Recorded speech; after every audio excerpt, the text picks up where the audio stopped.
Yes, people. I hope my microphone is working for once. You know what I'm saying?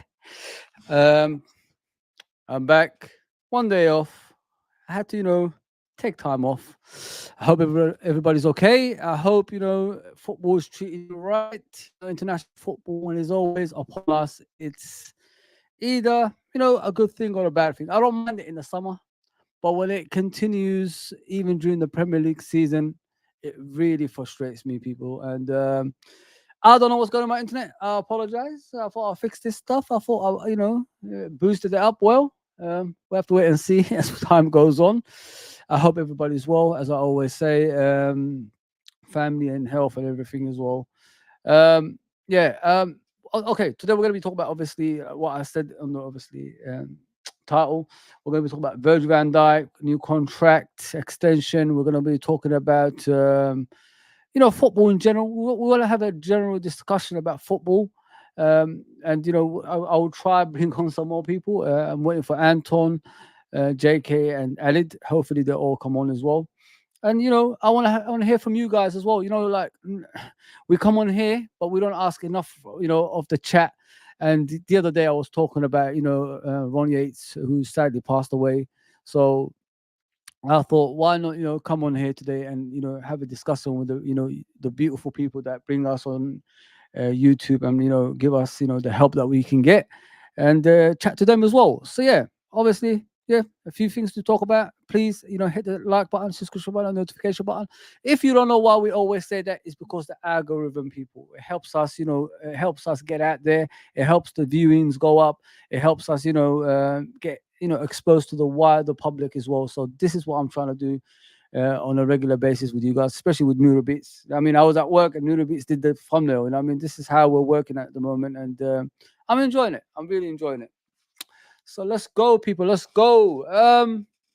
I've been watching obviously international football recently, especially watching Holland and England. You know what I mean? England under 21s. I think they're playing right now. Um, Kwanzaa got man of the match, which was impressive. England, you got Trent Alexander-Arnold getting man of the match, playing his rightful position, which is a right back. I've been saying it for a while as well, people. He's not a midfielder. He's not a midfielder. We have to be realistic. He's more than he's more than that as a right back. Like, he's a creative player. He defends, when he can, and he's the shining light for Liverpool Football Club. And I prefer him to stay in that position rather than going forward and playing in a position that's not familiar to him anymore.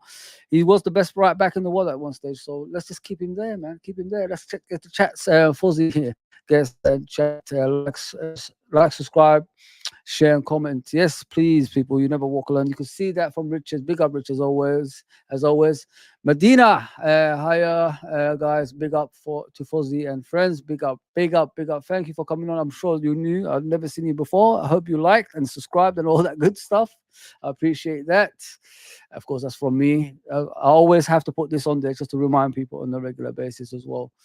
Yes, Edward, big up, brother, big up the Redman, big up, big up. It's on. I know, bro. I know. I'm trying, man. I'm trying to get better for you guys. You know what I mean? And make this thing better, better, better, better. You know what I mean? And get the microphone ready in advance, so I don't have to ask you guys all the time as well. So yeah, I appreciate that for telling me, brother. Big up, Jason. Big up, Jason. Looks good, Fuzzy. Big up, and big up to everyone in the chat. Big up, brother. Thank you for coming on, guys. I really, really appreciate this. So, as we go along, we're going to obviously discuss the stuff later on as time goes on, just to prolong the show, if you know what I mean. I don't want to bore you guys talk about the same things all the time. So, I was discussing with Jamie Phillips today. I was asking him like a question about the team, the Liverpool team and the Arsenal team. How many of the Arsenal players can get into the Liverpool team, and how many? Like, if you look at it in general, I look at the goalkeeper, Raya and Allison. Is there any like discussions there about them two? I don't think there is, people. Like, it's kind of weird. You know what I mean? You look at the Arsenal team. Are they as good as Liverpool team? Individually, no. Maybe as a team, yes. Maybe like that. I think that they could be slightly better. but that's because they played together for ages. You know, we recently bought, you know, Soboslai, McAllister, you know, all these players around the team. So we're just gelling about, you know, right about now. But they could say as well, they bought Rice, they bought a few players as well. But the thing is with them, they didn't have to buy a lot to, you know, improve their team. They buy in players that's, you know, that's a backup to that first team, as if you know what I mean. That's the difference between, you know, the two teams. Um, and I looked at it. I said, no, the goalkeeper is Allison. Their right back is White, Ben White. Our one is Trent. Trent is much better than Ben White. I'm sorry. Like, let's just be realistic here. And then you look at the centre backs, Konate and Saliba. Everybody, yeah, listen, Saliba is great. You saw him the other day when the players just went past him and scored. You know, it's like he wasn't there. You know, when the protection ain't there for some people, they're not the same players out there. Let's just put it that way. I'm not here to brag or anything like that. I'm just trying to like give you the two teams. If our first team stays fit and doesn't get a lot of injuries, can we compete for the title? We don't know. We don't know. Under Slot, remember, with Slot at the moment, we're playing the Klopp way still, with a slight of slot in it, if you know what I mean, with his passing and keeping the ball, even playing ugly to win games. So I'm looking at it from that way, if you know what I mean. So you look at Saliba and Konate. If Konate is fully fit, he will play for France, hands down. He didn't play for France in the Euros because he was injured, and you know he didn't play much for Liverpool Football Club, as we already know. So those two are debatable, but Saliba is obviously slightly ahead. Then you look at Van Dijk. Van Dijk is on his own, and he's going to be, you know, Gabriel easily. And then you look at the left back. Is it Zinchenko? Is it who's their left back? Is it Tierney when he's fit? I don't know. So you look at Robertson. Consistent. He's consistent and he's always there. So Robertson, hands down. So there's only one player from Arsenal in the defense. Don't forget that, people. Yeah, one Arsenal player in defense. Yeah.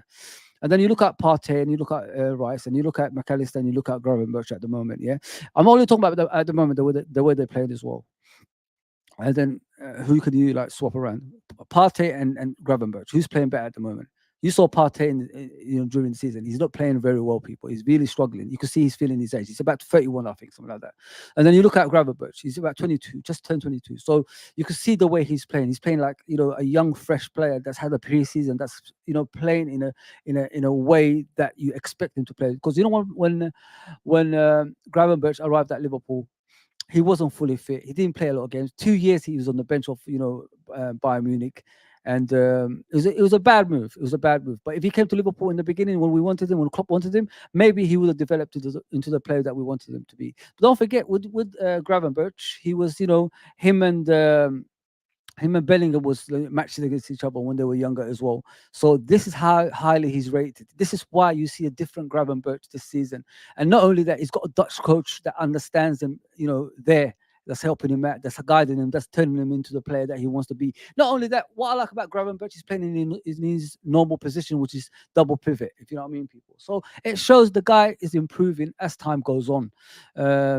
If you watch him at Ajax, he did play like that. You know, what I mean, he complemented another midfielder. One went forward, the other one stayed back, and you could see him and McAllister doing that. If you watch him at the Old Trafford game, it was him that was attacking and McAllister that was defending. So it shows, you know, Gravenberch slowly becoming a dominant midfielder. Not only that, he's playing for Holland now, and he's playing for Liverpool. So yeah, hopefully my microphone hasn't gone off. I'm going too fast, but I'm trying to give you guys, you know, the wider angle of them two. And the way Gravenberch is improving. What I like about Gravenberch at the moment is he's back to, you know, the way he used to play for Ajax. He manipulates the ball. He's close control. He glides past players when he's dribbling, and he makes the right passes. If you watch him last season, what was the deficiency? He's playing on the left, trying to turn him into, you know, the Gini Wijnaldum replacement, but it wasn't working out because, you know, each time he was going forward, he was going back passing. You know, now when you see him, he's going forward passing, and he progresses, and it creates chances, and we score goals, or we create, you know, we actually, you know, take shots on target. So the player is improving, and he's becoming, a world beater at the moment because everything is going right for him. He even spoke about, you know, the manager and said, you know, it's him that actually got the best out of him. He understands him.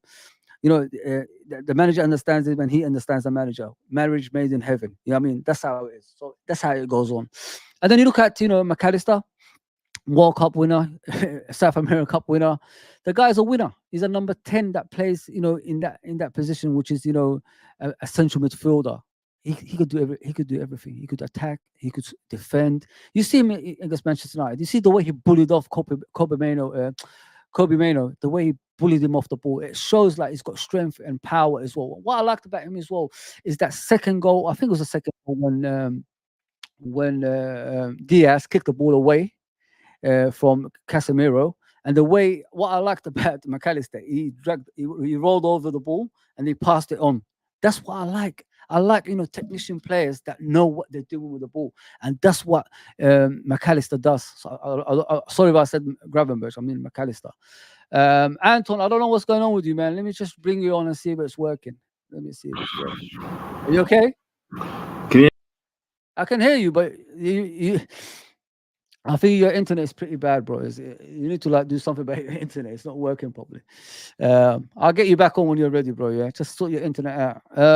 Apologies, people. Like I said about McAllister, he's a phenomenal player. What worries me about McAllister is Modric will be leaving next season, yeah, and I can guarantee you 1,000,000% that Real Madrid will be knocking at our door and trying to get McAllister. That's how highly I rate him. He is that good, people. Forget about the deficiencies when he loses the ball in important areas sometimes and all that stuff. He's played too many games. He's actually struggling because he's playing too many games. That's why you see what you see, people. Let me bring on JK, man. JK, what's going on? Saying? All good, bro. How you doing? I'm good, bro. I'm I'm trying to bring on Anton as well, but his internet looks like it's a bit off. He hasn't paid the bill properly. I think it's what was those pay years ago? Yeah. Technology, Yeah. bro. Yeah, of course, brother. So I was speaking about the Arsenal team and Liverpool team, JK. Mhm. Where do you actually stand with these two? I was just looking at player for player. I don't want to overhype our players, bro. But when I look at the Arsenal team and the Liverpool team, in your eyes, Mhm. how many players can get into our team from the Arsenal team that you can see? So we could start with the goalkeeper. Sorry, I'm going back, people, but we could start with the goalkeeper, Ray and Allison. Come Alisson, on. straight. Alisson. Why? Then Why you do got you think why do you differentiate the both of them? Why do you look at them differently? because for me, Alisson best goalie in the world for the last few years at least. Yeah. Raya, I don't think he can get to that level. Yeah. He's a national for Brazil as well. He gets in the team before Edison as well now. Yeah. But for me, Alisson, 3 games, 3 clean sheets. Yeah. Says it all. Says it all. 100%. I've always said that about Allison. I don't think he's appreciated enough from the world, worldwide audience. If you know what I mean. The way he plays, for Liverpool, like someone said, it was 15 points this season, something like that. Maybe slightly more than that. It depends, on the season and how many games you drew and lose. Sorry, and one-on-ones, there's no one like him. Saves, instant saves. There's no one like him. And not only that, he dominates his area, bro. He dominates his area at all times. His big presence actually threatens, opponents, and that's what I like about Alisson, bro, compared to other players. Yeah. But yeah, I've always said that about Alisson. I don't think he's appreciated enough on the worldwide, stage, in my opinion, bro. And finally, probably some people are recognizing. But I'll look at Raya, the Arsenal goalkeeper. I've said it to Igal before when he came on the channel. I said he's a slight goalkeeper. He's not very intimidating when you look at him, bro. What I mean? I don't think enough players get at him in order for him, to be noticed. If you know what I mean, see if he's a good goalkeeper or if he's not. I think the protection in front of him saves him a lot, Raya, in my opinion. When I look into that. But I've never seen a Premier League team, actually win with a goalkeeper like that in my life, anyway. I've always seen every top team in the Premier League having a big presence. If you look at, from Man United, Blackburn, Leicester, Liverpool, Chelsea, etc., they've always had a presence in goal, which is a big presence. And this is what's going to let Arsenal down, in my opinion. What do you think about that, JK? That's true. The goalkeepers and defenses win titles. Hence why, like you just said, Leicester, Schmeichel, and then you had Blackburn, United, Schmeichel as well. The dad. So big, strong sort of character as well. You know, Alisson, what I like about him, Mm. he's very sort of quiet, but very smooth, but he's intimidating, as you were saying, like, you know, he's going to be hard to get past, you know, Yeah. against. And also he scores goals, you know. You know, that West Brom They had game. to stick that one in, innit? You had to You gotta stick get that in there. in. Yeah. There you go. You're right, bro. You're 100% right. And then I look at the right back position. They've got Ben White. We've got obviously Trent Alexander-Arnold. Like, how can you compare them two? Like, it doesn't even make sense. You know what I mean, bro? That don't. Like, for I me, mean, White is a Sunday League player. mhm. And it's like, when you view both of them, you like Trent, you look at him and you think he's Brazilian. Like, his passing range up there with Gerrard. Yeah. You know, that's that right back position. Yeah. Ben White, for me, he plays with two good centre backs, if you understand. Good pair in there, you know what I mean? I like to see him in another team if he's not with two good top centre backs with him playing there. Yeah. But for me, he's not a bad right back. I'm not saying he's like totally rubbish on that. But if I had to choose the two, I'm taking Trent. Exactly, bro. And then you look at Saliba and Konate. I was saying it in the beginning. If you look at Konate, if he's fully fit, he gets picked ahead of Saliba in the French team. You know that. And I'm not saying Konate is better. You know, Saliba's had a great, you know, couple of seasons. But that's a debatable, you know, them two. But I'll take Saliba, obviously, because he's been. Yeah, I'm taking Saliba out of them too. Yeah. And he's been, you know, always present for Arsenal as well. Van Dijk's Van Dijk. There's no, you can't compare. You can't compare. But yeah, Robertson, Zinchenko. Oh, they're good for me. Robertson, 100%. Never liked Zinchenko. I don't even think Arsenal fans like him either, bro. Yeah, man, he's got an annoying aura about him. I don't know what it is. Just something about him. It just annoys the fuck out of me. You know what I mean?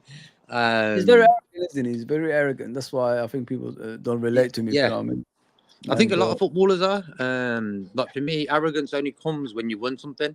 Yeah. And what's he won? Like, he won a few things at Man City, but he wasn't really a regular. Yeah. Like, Cancelo played instead of him. Yeah.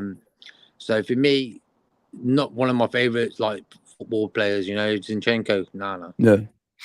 100% Robertson, because they haven't got a regular left back, have they? At the moment, so they keep chopping and changing, and you know they don't even sure who's their left back is. That's why I said, like, we need to start looking at player for player, in you know, at both teams. Not only that, JK, if you look at both teams, we've got winners. You know what I mean? We've got players that actually won titles. They've got nobody that's won titles. So I don't know where the comparisons comes over here. Yes, they've done 2 good seasons when Liverpool had 2 bad seasons. I don't think we had a bad season last season. But in my opinion, I don't know about you, JK, the issue that we had last season, everything came at the wrong time. You know what I mean? We was top of the league more than anybody. And all of a sudden we're making announcements when we're like challenging for a title, which doesn't make sense. And some of our players those players are going to African nations, and some are going to Asian Cup when we're competing for a title, which is wrong in my opinion as well. Exactly, because that's when everything went pear-shaped. Around January time, Klopp with his thing, then Endo getting injured, Salah getting injured, who never gets injured. All these things sort of added up, you know. For me, Arsenal, they've spent like 800, 900 million. Okay. Yeah. Hence why after 4 or 5 years Arteta's been there, it's about right that you're up there, you know, sort of competing, not really winning, competing at least. So for me, Arsenal I've never, the only time I sort of respected Arsenal was that era where Mitchell Thomas, they had a good team them days, you know. That Arsenal, David Rocastle, Paul Mersons and you know, Linegan at the back, and Steve Bold, Tony Adams. Bowles, Tony Adams, Nigel Winterburn, and you know, Lee Dixon. We could even name the whole team. You know what I mean? We're so good with memory. You know, they had Paul Davis in midfield. Yeah. You know Ray Parlour. You know, you could even name the whole Arsenal team. I guarantee Arsenal current fans will, because they named these players. Exactly. Remember Anders Limpard? Remember him? Nobody remembers that Swedish winger back in the day. You know what I mean? So we could remember a lot, bro. We could remember a lot for this team, man. Yeah. Yes, people. Just like, share, subscribe as we pick the team as we go on. Big up John Conway as always, brother. Big up, man. Always supportive, man. You, JK, you know, all the guys that always come on a regular basis, man. Thank you. And Edward is one of them now. Like, he's becoming a regular on our channels as well. Big up Sideline Football Show. Please go and subscribe to his channel. He's brilliant at what he does as well. Proper Liverpool fan, in my opinion.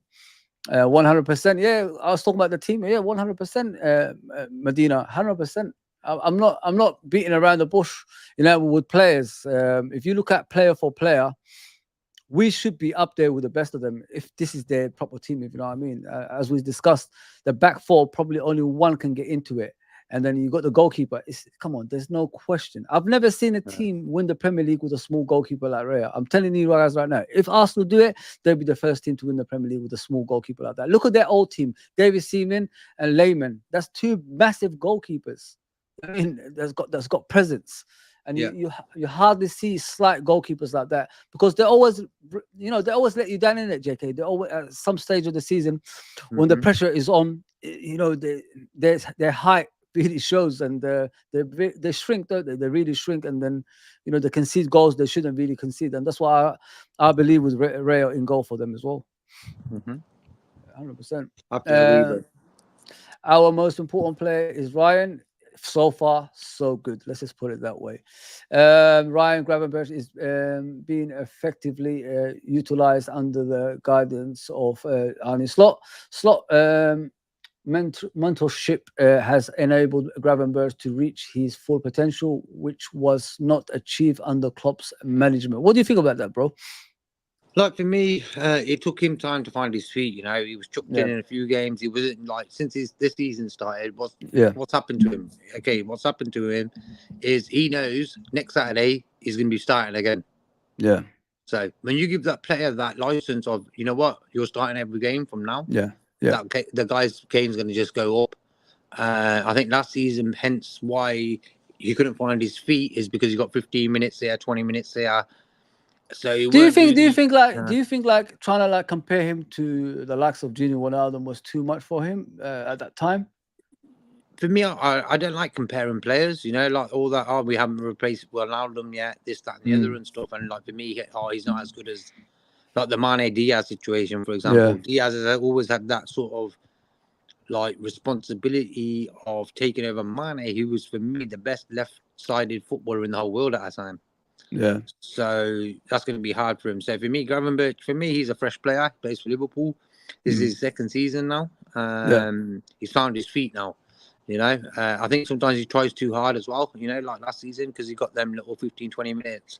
What happened is he's too over-enthusiastic because he wants to show the world who he is. And that's what happened last season. Now he's starting from the start. Boom, there's your player. And what hurts me the most is a lot of Liverpool fans were dissing Gravenberch. We know that. You remember the old days in the channel, bro. Like, I had to defend him every single time. I said, I was just honest.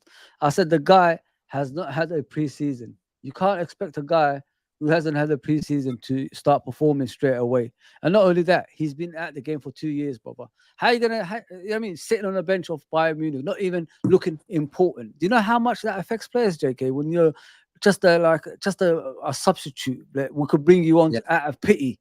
You know what I mean? Like, that's not. How does that make you feel as a player, JK? Big time. That's what I was saying. Like, the 3 starts, he knows he's gonna be starting next week as well. Has boosted his game up half, big time. So when you're on the subs bench, enthusiasm is over the top because of that. I'm only getting 15 minutes there. I better show the world who I am and stuff.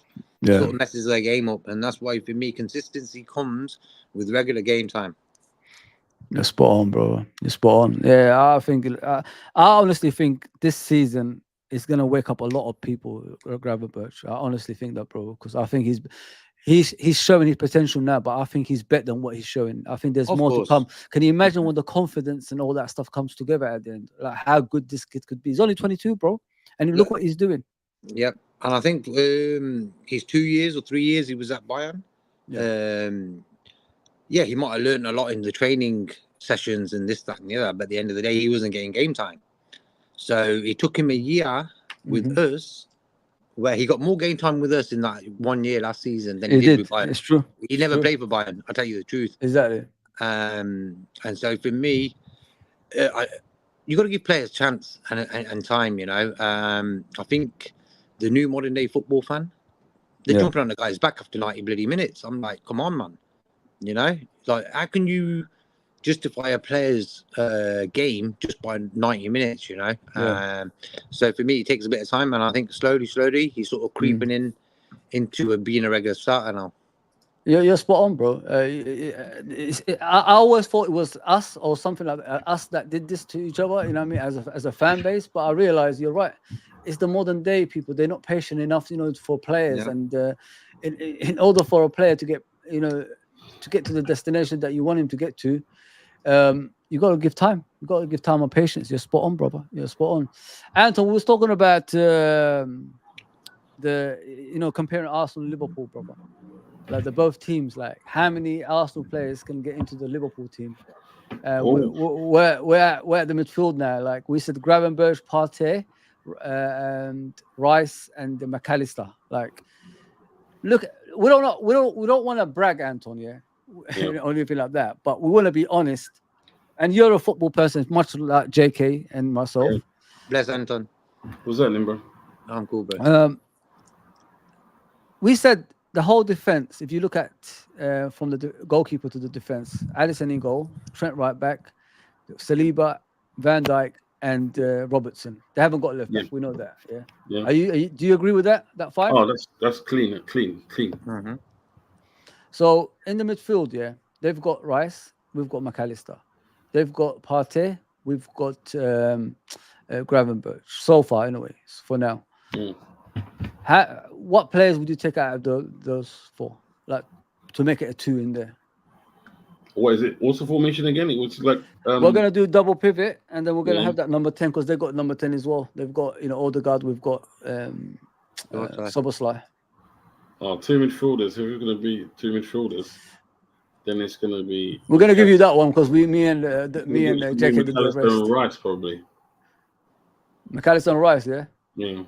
You don't rate Gravenberch that much, or is it too early? It's not bad. It's I can't give him like with the three games that we played. Yeah. I do rate him. He was a player that what can I say? He was a wonder kid that could have been like 16. Everyone wanted him. You know, what was it? Is this true though, Anton? Like he was compared with the likes of Bellingham and all that young kids that's coming through. At the time, it was before Bellingham. It was these guys. It was one of the guys that was spoken about. So, yeah. It's only now I'm seeing. You can see there's something there, obviously, but there was something there before he left Ajax. You know what I mean? And then went to Bayern. He just went crashed from there. But the last 3 games, even the game today, he played. Is it today or yesterday? Yes, I think it was yesterday, bro. Yesterday. He played decent against Bosnia. You know what I mean, but sorry. Hi, brother. You okay? All right, mate. Yeah, all good. All good, Ali. How are you, brother? Yeah, you okay? Sorry I'm late, by the way, guys. Man. Just finished work and have to get stuff ready. But how's everyone? Is everyone okay? Everyone cool, man. We're surviving, mate. We're surviving. I had to make a show today, innit? So I thought, why not something about, the obviously Keller we're going to speak about later on after this. We were just doing the combined 11 of Arsenal and Liverpool. Like, so far we've got Alisson in goal. And you could agree or disagree. We've got Trent as a right back over White. We've got Saliba over Konate. But we know in France they rate Konate highly. You know what I mean? They do, but Saliba's been taking his place now, though. Yeah, and then you got nobody can compare Van Dijk in it, so we'll just put Van Dijk. And they haven't got left back, so Robertson, even the way he is now, is still like the left back, isn't he? So we've got to give Robertson that one. It's either Zinchenko or Robertson. Who do you want to get out of the two? Yeah, exactly. No, 100%. I think Robertson definitely takes that. I think for me, I think when Robertson come back from injury last season, I think he gives something that we were missing. We went back to like Liverpool of type. Do you know what I mean? Like we were getting the ball because Trent kind of altered his role as a fullback. Robertson was kind of a bit absent, so Tsimikas couldn't quite replicate that. So when he did come back, we kind of reverted back to the Liverpool of 18-19 with the ball, constant deliveries from out wide, which was causing a big threat going forward with the likes of Jota lurking in the middle. So I'd say Robertson. And Anton, who did you say in the middle? McAllister and Rice? McAllister and Rice. All right. Who are you gonna? Ali, I'll give you that one. Who are you gonna pick at Odegaard and Soboslai as the number 10? Which one would you gonna pick? Oh, do you know what? I do rate Odegaard.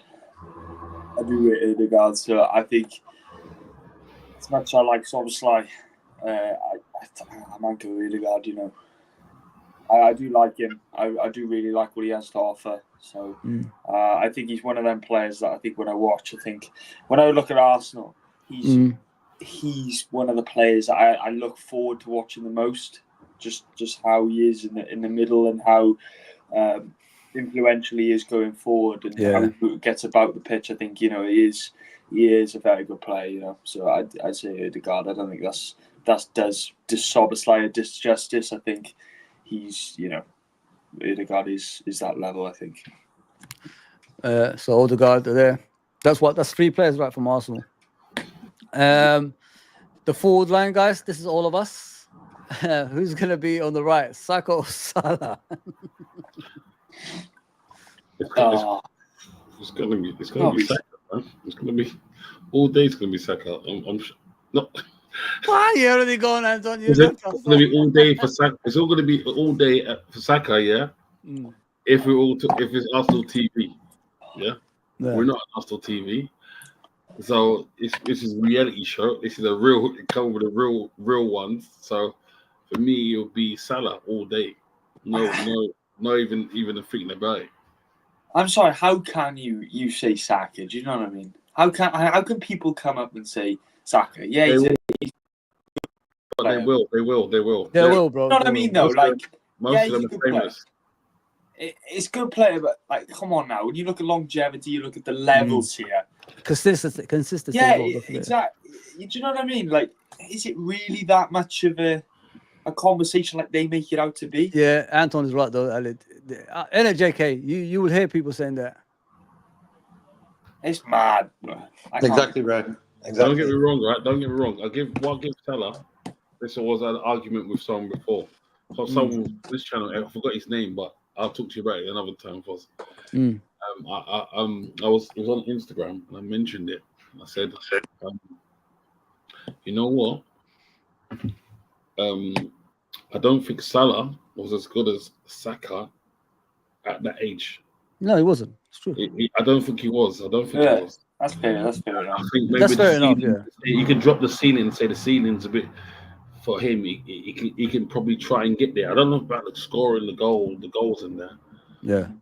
But as for all-round play, I'm sure he could probably potentially get there.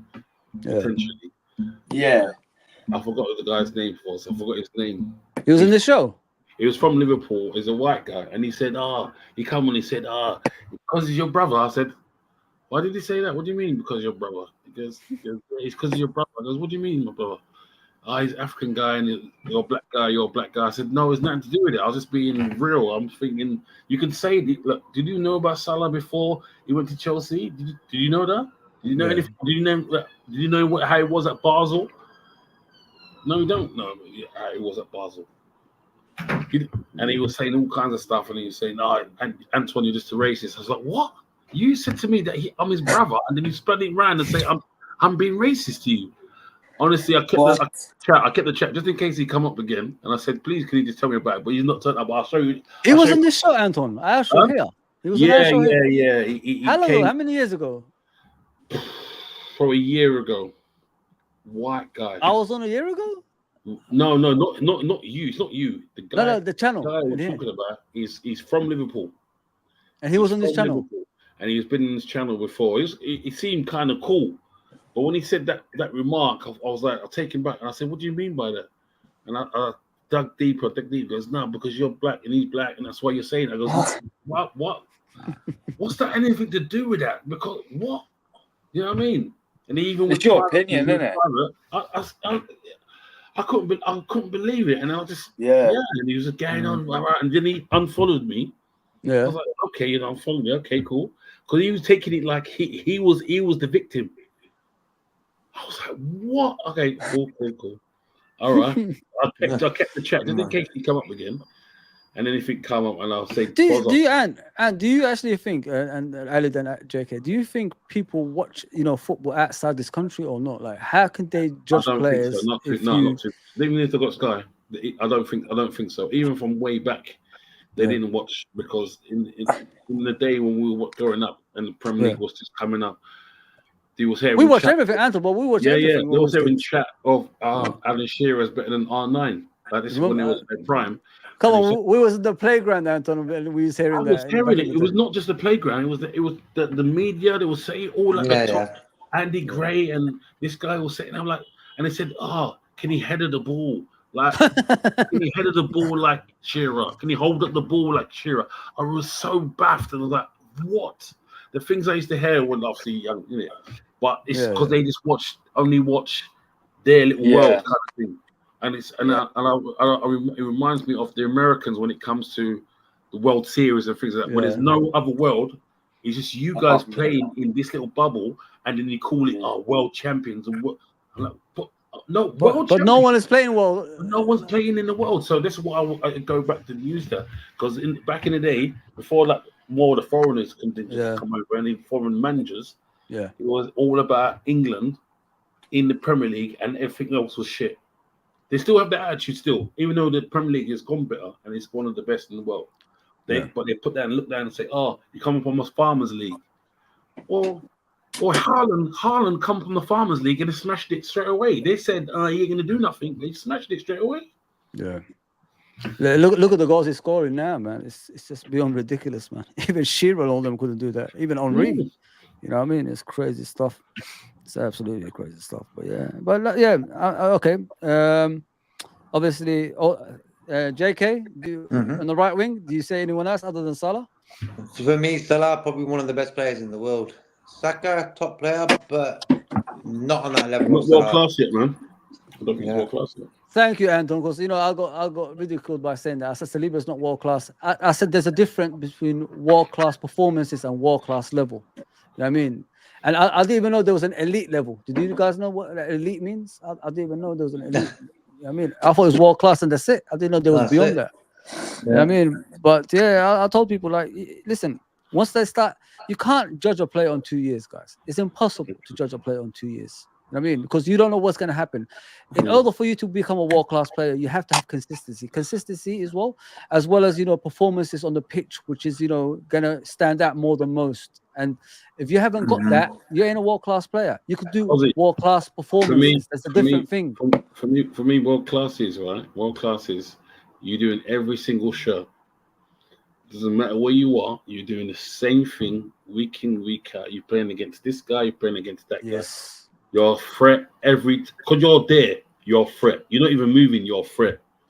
Yeah. You understand? Every single shirt that you play in, you are a problem. Yeah. And you can't be stifled. I feel like, don't get me wrong, I like Saka. He's a nice kid. I like the way he's brought up. But Anton, do people understand though, like the difference between world-class performances and world-class? Do they understand? Yeah, of course there is. Of course. You know what you can tell? This is where I was telling someone about Rice the other day. I said, Rice is not world-class. You're talking shit. And you're talking rubbish. I said, you know why you can tell where he's not? When he play in the Champions League, when you're playing against, when he gets further in the Champions League, he played Porto. Do you know how he looked so... He stuck out like a sore thumb, and I don't mean perfect, like in a good way. He didn't know what to do. He was like the ball. He was lost. The Euros. Way above his level. Happened in the Euros. And you know when you saw it again? You saw it in the Euros when you're playing against higher teams. There you go. When Exactly that's what I said. Denmark, he didn't know where he was like left or right. Where am I going? He was like, spot on. He was like, bro, you meant to be there. A fish like a fish out of water. Yeah, true. That's what I was thinking when I seen Rice in the Euros. I was thinking, he's good in the Premier League, but on the big stage, he's not all that. That's what I'm saying. So this is where Arsenal fans, when I'm talking about the old English way of thinking of, because he's a Premier League player and he's one of the top players in the world, because Premier League is the best in the world, he's automatically world class. That's the Yeah. No, I like the way you said, Anton. At least you cleared it up. You know what I mean? But yeah, I want to ask Ali and JK the same question. What do you class as world class? What levels? What do you have to do like to be world class? Because I've always said that there's world class performances and there's world class player that's consistent. Like Anton said, you have to be a threat in everywhere you go. International football as well as club football, Champions League football, anything you do. Ali, what do you class that as world class, bro?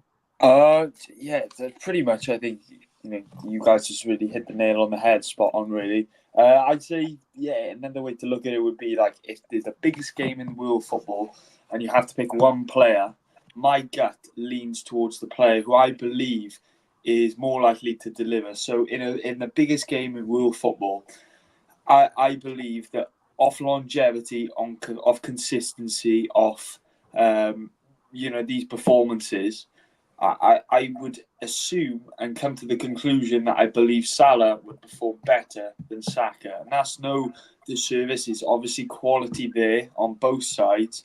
But I think that when you define world class from a top level player, I think what separates them is their ability to perform consistently and at such a high level across a sustained period of time. And I think Salah epitomizes and embodies that when you talk about the Salah-Saka thing.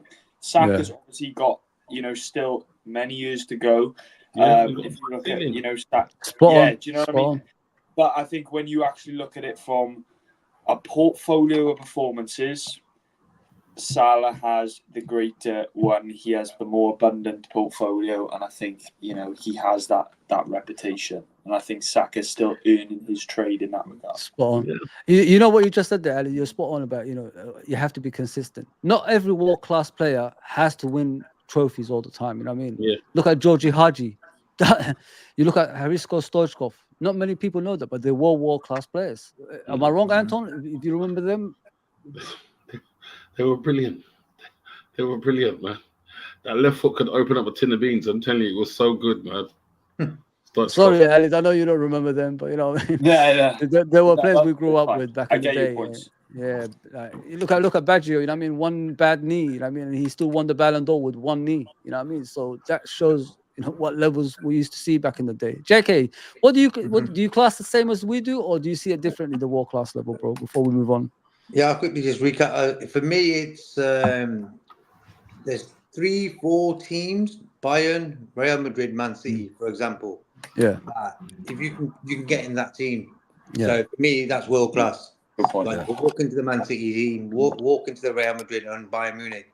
Liverpool, I wouldn't say because like we've gave some players a chance to play for Liverpool and they're not really worthy of it.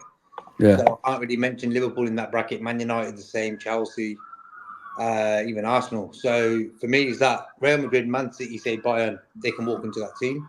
Yeah. And also, they have to win something. Yeah. I think that's very important. When you look at Virgil, he's won nearly everything. Yeah. Hence why he is world class. Same as Salah. Yeah. It's the fear factor. Anton made a great point. It's the fear factor. You know what I mean? When you look at people against the Van Dijk, they always get scared, don't they? They turn the other way instead of like going towards him when they want to like take him on. And it still happens to this day. You know what I mean? That's the difference between him and other defenders. And like I said, like when I had the argument between Saliba and Van Dijk, I said, you're not going to get many centre backs that's going to be competing for the Ballon d'Or, and not only that, you're not going to get many centre backs that deserve to win the Ballon d'Or, and he did deserve to win the Ballon d'Or that season when he was second.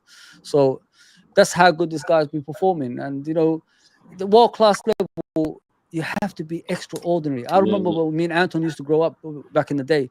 Apart from Maradona and Pele, it was very hard to get in there. In Anton back in the day, it was very hard to put players in there. I mean, especially with the elders. What the elders used to tell us, when it was World Player of the Year, there was like the nominees. It wasn't like this 30 list. This 30 list. If you got the 30 list of this and the 10, that was in the day when football was, it was mad hard. Yeah, it wouldn't even compare. wouldn't even compare. Not even the 10. I'm not talking about 30. The 30 you got Yeah. on now was the nominees.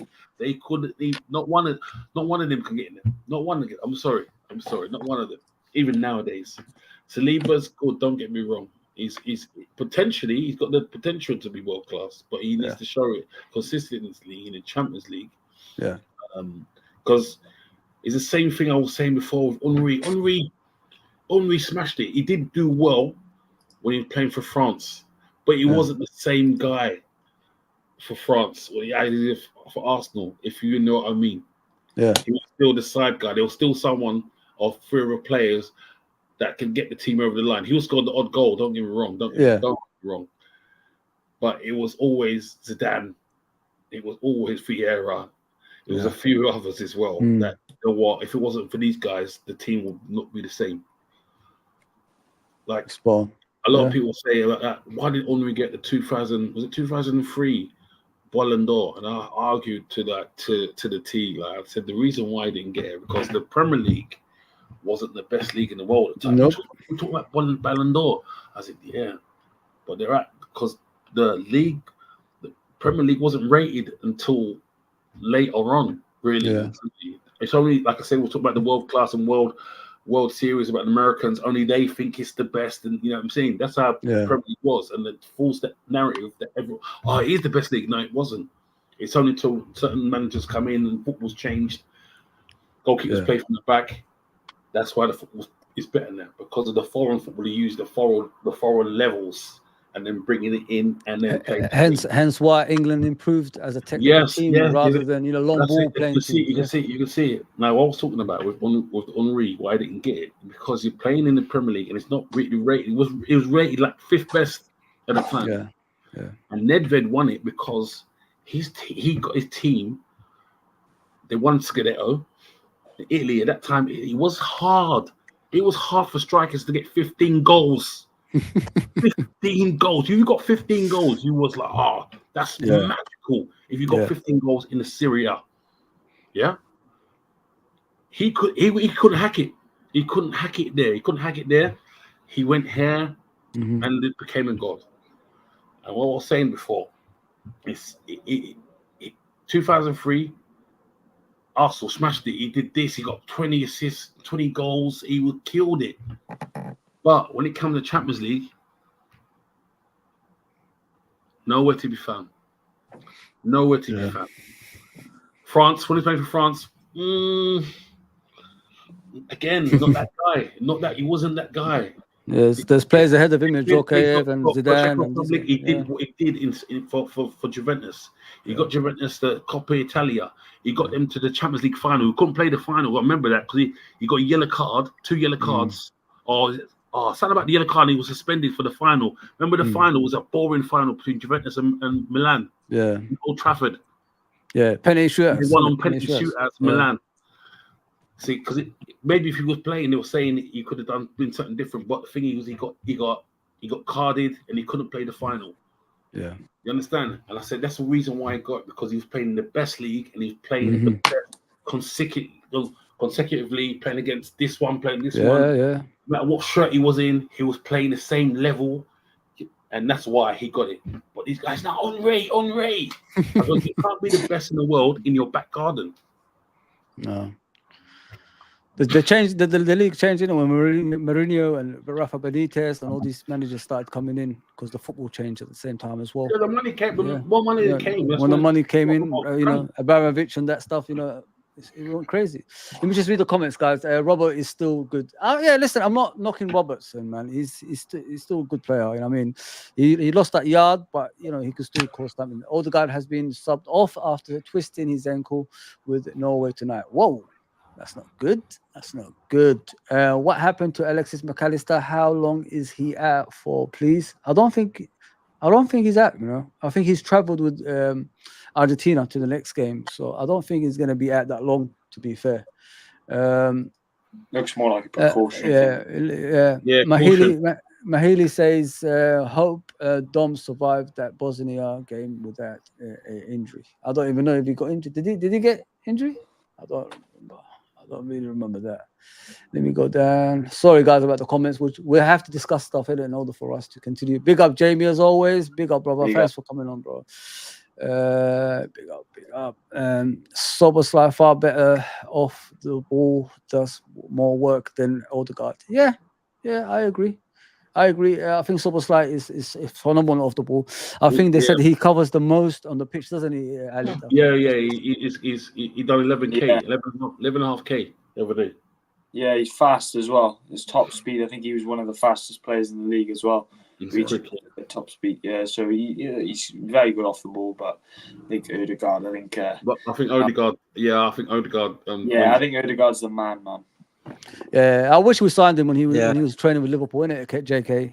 Remember, he was with Gerrard and that, wasn't he, JK? Because at the time he was at Real Madrid, he never got no game time. So for me, we should have been waiting in the wings. The same as the Kevin De Bruyne situation. Chelsea let him go to Wolfsburg. We should have been lining him up straight away a year or two later. Sports Liverpool, and I'm sure Odegaard sports Liverpool as well. He does. I know De Bruyne did as a kid, but Odegaard for me, what a player! I'll take him over Szoboszlai, no problem.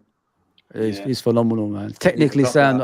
I love the way Anton is what we used to watch back in the day, like brainy players that could pass the ball, eye of a needle kind of passes, and I love that, man. Keeps the play going, innit? Keeps the play going, and not only that, becoming a captain at an early age is out of this world, in my opinion, man. You know what I mean? If he's got that leadership about him, it shows like what they think about him at Arsenal. You know what I mean? There's too many good players. They could have been captains, but they chose him. So but there was a phase where the Arsenal fans were having a go at him. I remember. Yeah. He won't do that. His feet, innit? Yeah, when they couldn't find his feet, and the same as the Gravenberch situation, he couldn't find his feet and stuff. You know. But the majority of Arsenal fans were having a go at him, where there was one or two Liverpool fans had a go at Gravenberch, and there was all of us sticking up for him like lawyers. I was one of them. Bro. I was cussing him out because I was seeing. You can't say me, Anton. I did say he didn't have a pre-season. I did tell you guys that. Like, give the guy a chance. He hasn't played football for 2 years. I've been saying that for a while, man. Yeah. He ain't found his feet because of that consistency of getting game time. But Anton, you knew 15-20 minutes. Yeah, but Anton already knew how good he was before he came to Liverpool. That's the difference. But he was just, I bet he was just disappointed the way he was performing, right? He wasn't showing it. He wasn't showing it. He was trying too hard, in my opinion. There's like 15-20 minutes. What you're going to do? You're going to try it too hard, and that was his downfall. Hence why this season he knows, as I was saying, every week he's going to be starting for us. He's going to play better. 100%. Wagwan, Ravi, man. Wagwan, bro. Anton, Richard says, ignore those people, brother. Which is a good man. Question: what is the best way to keep this Liverpool team fresh as possible? Ali, go for it, bro.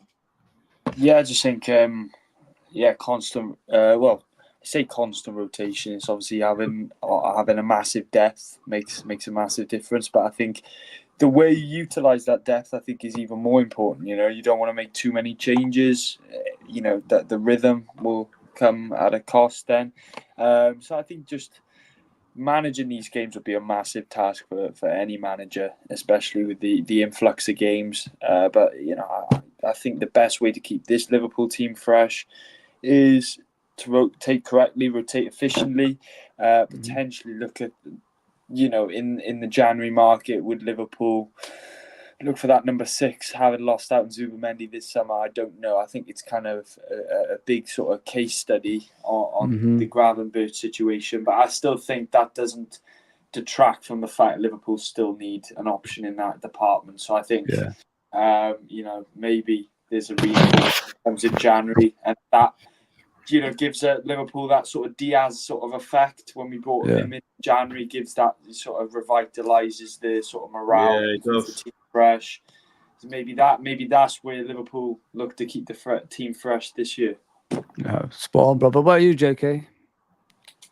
For me, like not overplaying them. That's the simple way to keep them fresh. I like the way Trent's been sort of pulled off a few times now. Yeah. First time he was a bit stroppy. Second time he was smiling more, at Old Trafford. Yeah. So for me, that 15-20 minutes rest he can get out of each game when the game's won. Yeah. Bring out, take off the big dogs, But for me, Salah's the type of guy you could leave on for the full 90. He could probably play another game after that. That's how big that guy is. You know what I'm saying? So for me, I have no problem with Salah staying on the pitch. Yeah. People like Jota, Trent, who have been injured over the last year or so, yeah, play them, then take them off when the game's wrapped up. Yeah. But yeah, you know, with JK, you know, with JK with that one, with Trent, I'll put him for if we're like 2-3-0 up, coming off. But Gaff, it's only half time. I goes, yeah, I don't care, mate. I don't care. Yeah, something coming off, man. Jota, what? He won't be sitting on a normal bed, bro, or sitting on a normal chair. He'll be cotton wool, everything cotton, bro. I'm telling you, wrapped with bubble wrap as well. Yeah, he'll get probably. He played yesterday for Portugal, didn't he? Yeah, 60 minutes and take him off. But I think to keep the whole squad, send him out to Dubai. You know what they do there? Send them out to Dubai, do little training. I said, bro, every week. How about we do this every week? Yes. So they train and then just pump it up or something, a spa or something, man. Yeah. They're the best spot ever. That's what they should have done now, quickly. This international break for me should have been the first time in years, or first time probably ever, where they said, you know what, no football for 2 weeks. We just had the Euros proper. Season just started. Take 2 weeks off for everybody. Yeah. Well, for the players, that would be so great. That would be so great. Top. But for Joe, it's money, bro. Yeah. Money all of it. All of it's money. Money rules the world, mate. It's these players are assets. I was saying that to Frank the other week, that the players are assets. Yeah. These guys are looking at these guys as machines, hence why they say he's the best player in the world at 17, because when they sell him at 21 because he weren't that good, they'll still get 40 million for him. So, you know, so it's like these Nation League games. What's that all about, you know? They're going to sell out the stadiums, you know, Germany playing Holland tomorrow. They're going to sell that out. But that game wasn't needed. It wasn't needed. No, I don't believe in them games, man. I don't believe in them games at all.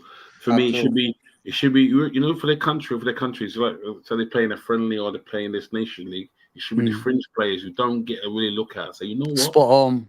Yeah, you play. You check them out, innit? Because like Anton, remember in the past. You remember in the past represent your country. One cap. Each man has got their first cap ever. Like each man.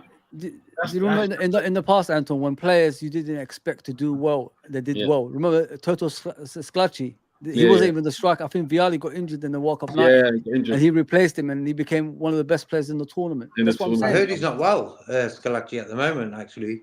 Oh, such a shame, man. I heard that today. Yeah, I heard he's not really doing well.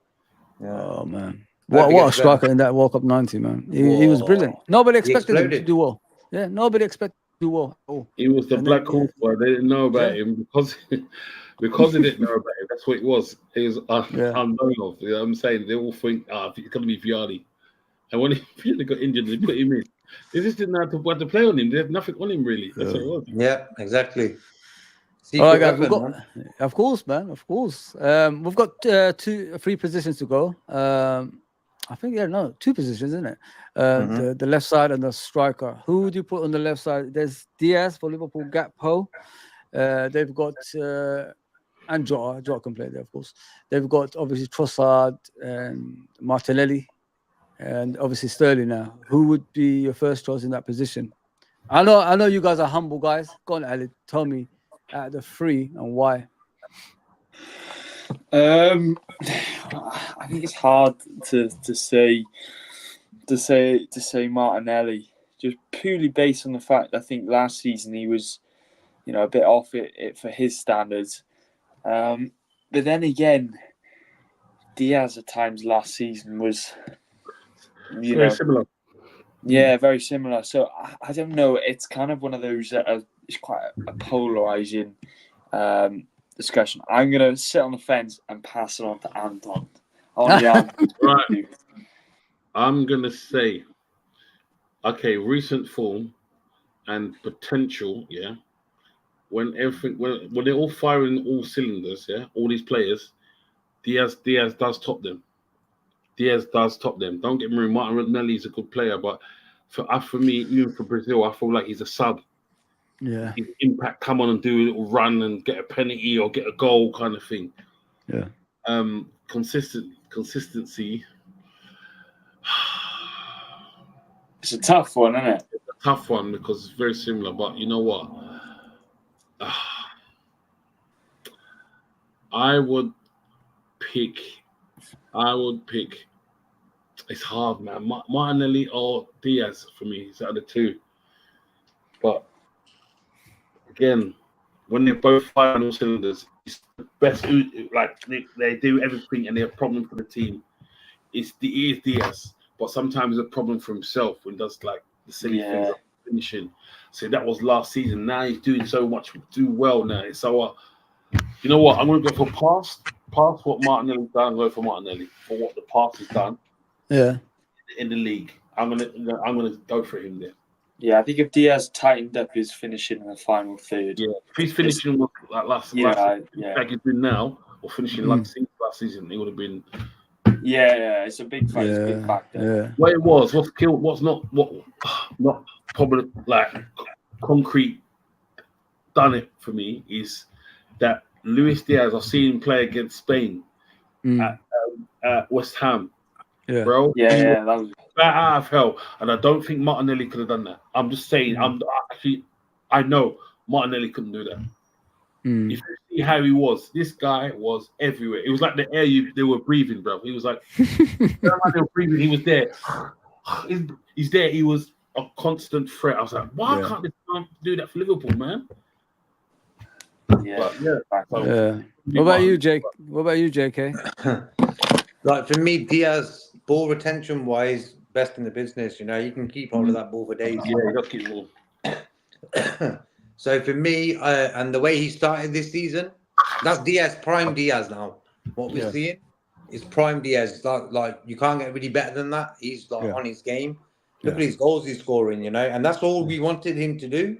I think a lot of times people forget if you don't get a goal or an assist, they think like, what's this guy doing? Yeah. But what Diaz does is he gets the ball, runs, defense gets in shape, midfield gets in shape when he's got the hold of the ball. For like 10, 15 seconds, he has it. And for me, that's his main job. I like that, you know.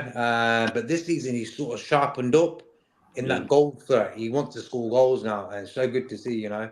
So I'm going Diaz. Even though I wasn't a big fan of Diaz. I remember we was discussing that. Yeah, we was discussing that, JK. I remember, like, and I said, after the goals now and again, what do you actually do? You don't create chances. You don't really, defend well. You don't produce anything other than the little goals you score now and again. You know what I mean? But this season, it looks like to me, like I said to you guys in the previous stream, it looks like Mane and Salah, 2.0, but in a slightly, lower form, of course, not the same level. Yeah, Mane is a better finisher though. But that's what it looks to me. I hope he could keep it up.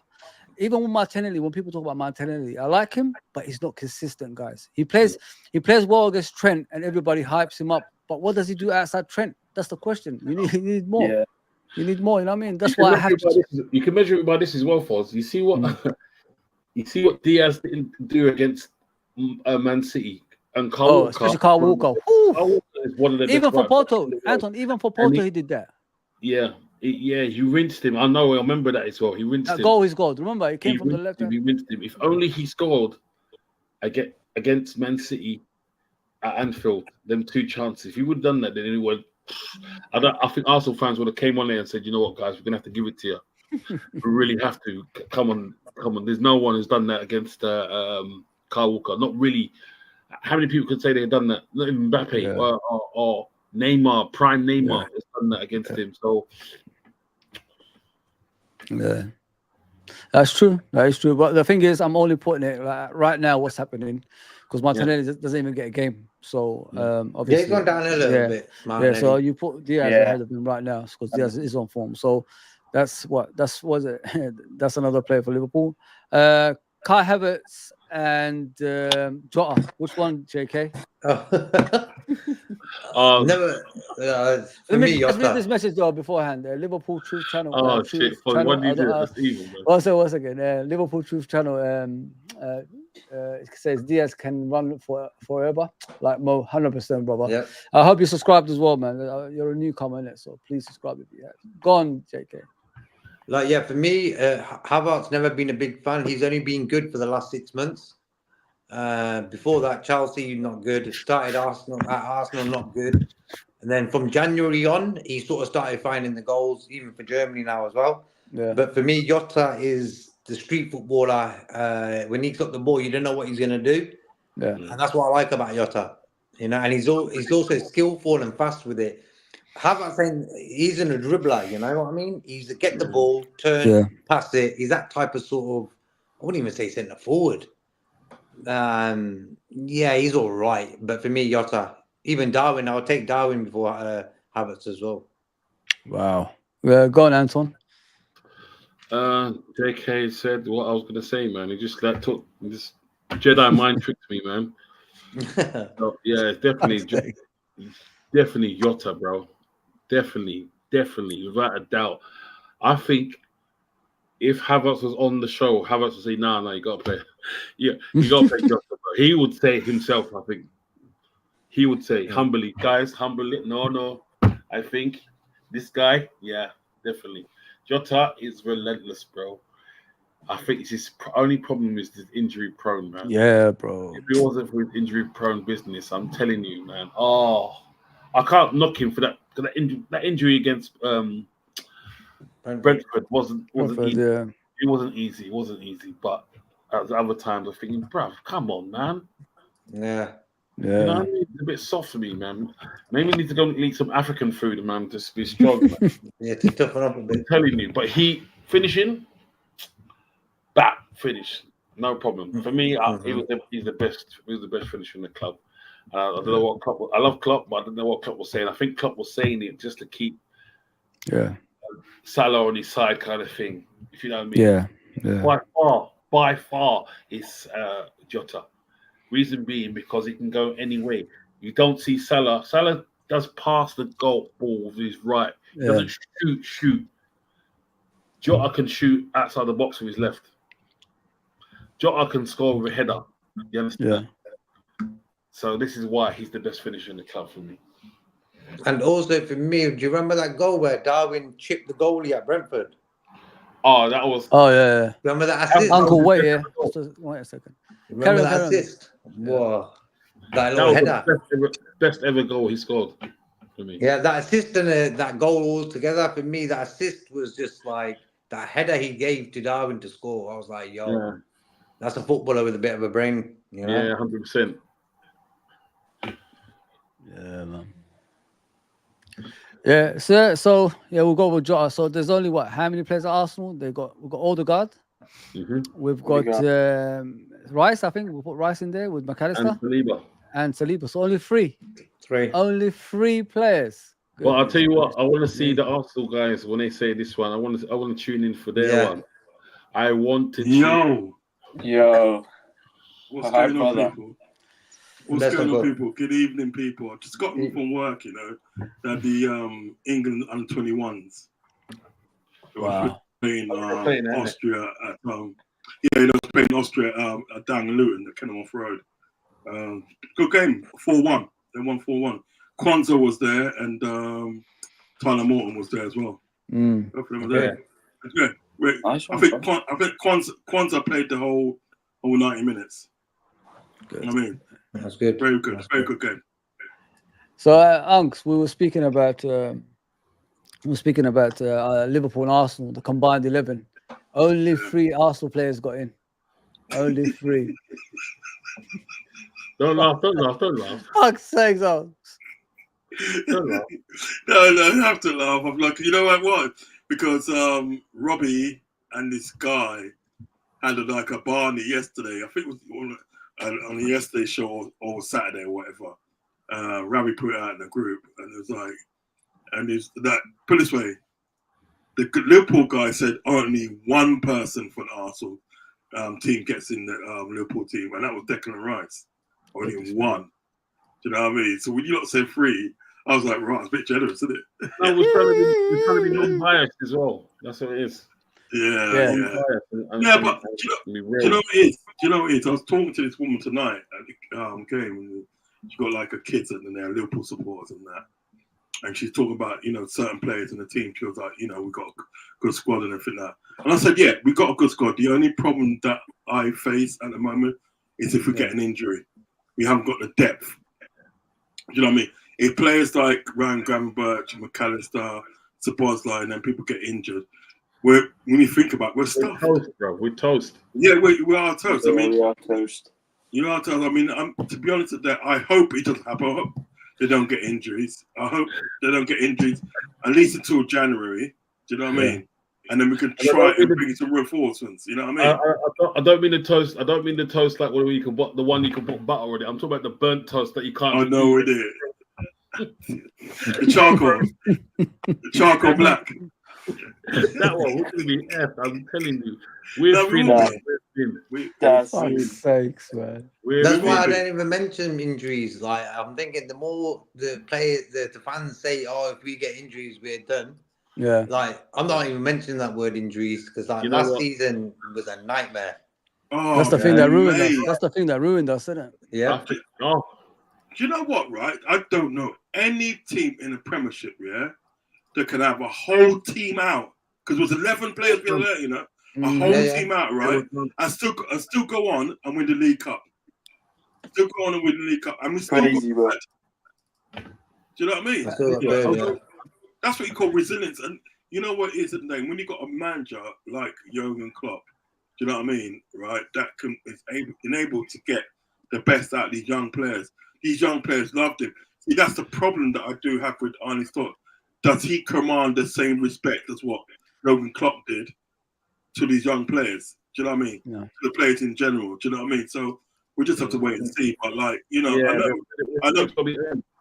know we shouldn't talk about injuries, but it is something that it's a regular occurrence, isn't it? If it wasn't a regular occurrence, we won't speak about it. It happens all the time at Liverpool Football Club. Yeah, that is the reason we actually don't win titles.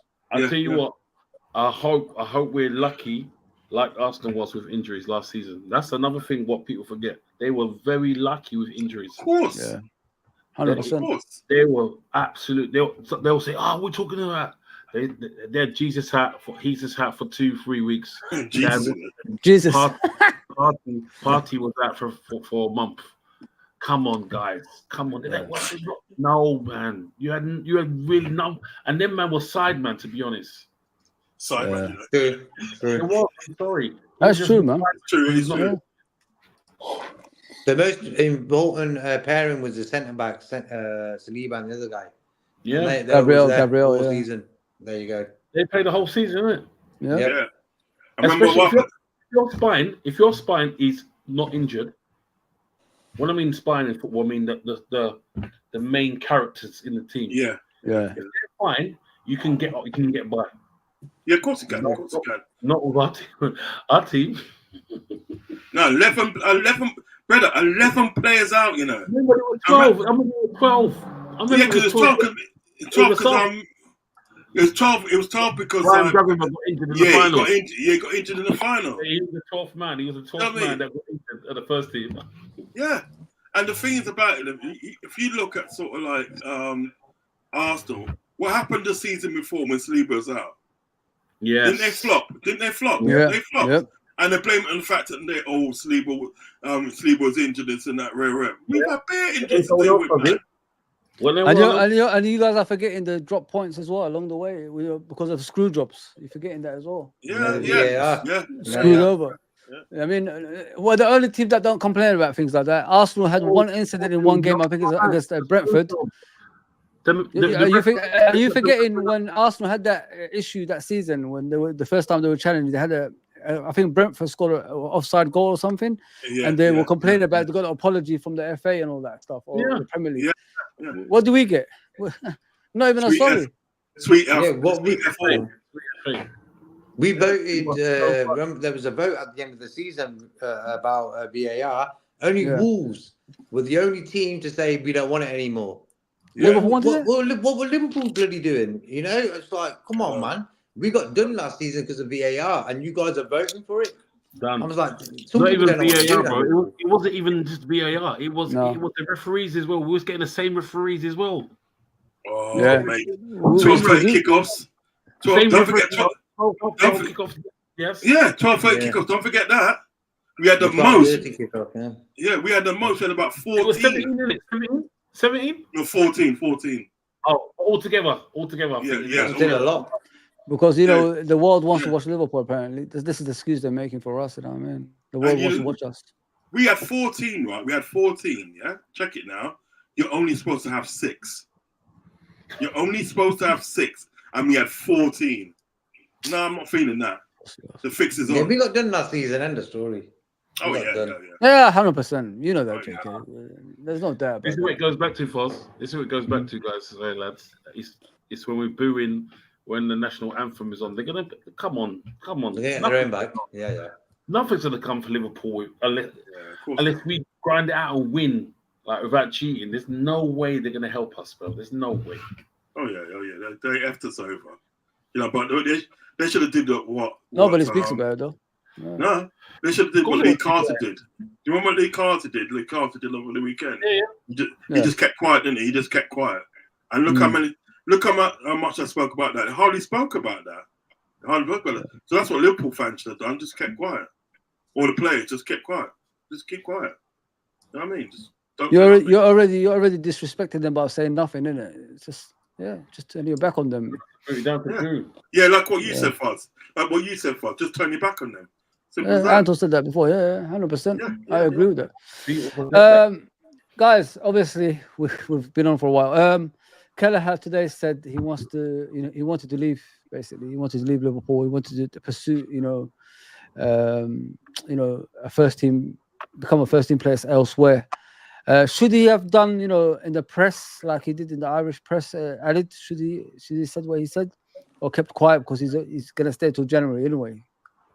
Yeah and no. I think when you look at it, maybe he should have dealt about it better in with regards to maybe not saying it on international duty, but to be honest, we signed this guy from is it Valencia, Georgian goalkeeper who's coming in next year.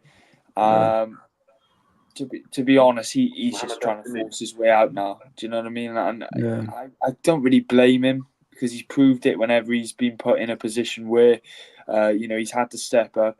Everyone, kind of consider him as good enough to be a starting goalkeeper for many Premier League outfits. So I don't really disagree with his actions significantly because the guy does have the quality, he does have the level, and he has shown it previously. So, but obviously, that when you're being paid by a club, to coincide with that, you do have that, should have that professionalism when speaking to the media. Could he have dealt with it differently? But he's just doing what he's doing for his career. At the end of the day, these players are part of a team, but they're individuals trying to create a career for themselves. So I don't blame him off that regard. What about you, Uncle Roz? What do you think about that? I just think, you're right, Aled. You're right, and I think there's no right answer and there's no wrong answer. Do you know what I mean? It's literally one of them, because you can kind of you can feel sorry for him because really and truly, you look at it, right? They've gone out and bought this goalkeeper, which they didn't really need to buy this goalkeeper. Do you know what I mean? Exactly. But they've gone out and bought this goalkeeper. What Kelly was thinking, look, I've proved myself. I should be next in line to take the number one. Yeah, exactly. Why are you going out and getting this player? So really and truly, but then on the flip side of it, sometimes if you're still with the club that you feel that's disrespected you still got to box clever. Do you know what I mean? You still got to box clever and say, well, look, you know what? I'm not going to put it out there to that. I think everybody knows how I feel. Do you know what I mean? Yeah. Right. I'll just talk to my agent. I let my agent do, the sorting out to get me to another club. So there's really and truly, when you look at it, I feel it for Keller because he's a brilliant goalkeeper. He's a really brilliant goalkeeper. And any team that gets Kelleher is going to be lucky. See what I mean? They're going to they're going to have a brilliant goalkeeper. Do you understand what I'm saying? But so there's really no right answer and a wrong answer. Do you know what I mean? You can feel it for sort of like Kelleher, but they can also feel, well, look, you know, you put Kelleher, you probably need to box clever. Unks, do you think like it's bad advisement as well? Like his agent and someone should be like saying, don't say things like that on the press. You know what I mean? Out of respect for Liverpool Football Club, at least, and you know, and as a fan base. Yeah, they should do. They should do, really. Do you know, set up. Because everybody's got an agent, you know, an advisor as well. I mean, they should do, really. They should do. They should say that. And in the ideal world, they would say that. But these agents are just thinking about the money. They just want to make their next money. Because at the end of the day, if he goes to another club, right, they get a piece of the pie, a piece of that money. Do you know what I mean? Yeah. And it could be a couple, like 3 or 4 million. They probably could pocket out of that. Do you know what I mean? So, you know, they're going to advise him to sort of like move and to do everything that he can to move. You know what I mean? But in an ideal world, an agent should be giving sort of like their client the best advice and saying that they look, you know what, in the day, tone it down. You don't really need to say that. Do you know what I mean? Yeah. Or even if he did say that, and without the agent's know-how, didn't know, the agent should then be saying that, goes, I think you owe Liverpool an apology. Go out and apologise to Liverpool. Do you know what I mean? So in an ideal world, that would be done, but we don't live in an ideal world, do we? Yeah. What about you, JK? Yeah, like for me, what's going on with like the Coronation Street EastEnders, the sort of things that go on with the club sometimes piss me off. I'm like, what is this guy doing that now for? Like, think about this. I'm not going to say Alisson's going to get injured next week, but imagine he does. This guy's in goal for the next 6 months, for example. He did it last season when Alisson got injured. Spot on. He was in there. So, like, for me, common sense, man. If players ain't got common sense, they shouldn't be playing for Liverpool. And for me, whoever has advised him to come out with that, you know what it was? He's been at Liverpool and they've got that guy in. So he hasn't really had the time to really give an interview or say what he thinks about it. Now he's away from Liverpool. Yeah. He's with the international team. He's had an opportunity to actually get that news out. He wants to leave. Yeah. Ridiculous, man. I'm a bit actually disappointed in Kelleher's actions there.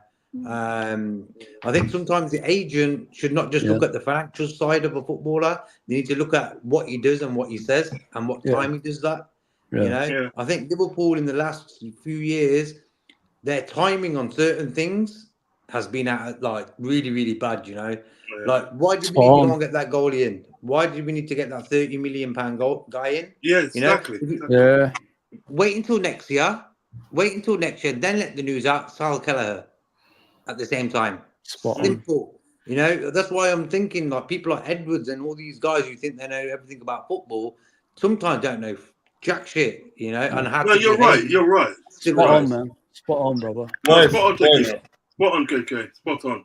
Yeah, I will add to JK. I think he's hit the nail on the head there. To be fair, but yeah, I think like what makes it slightly, you know, which coincides with JK's point as well, is this goalkeeper's coming in.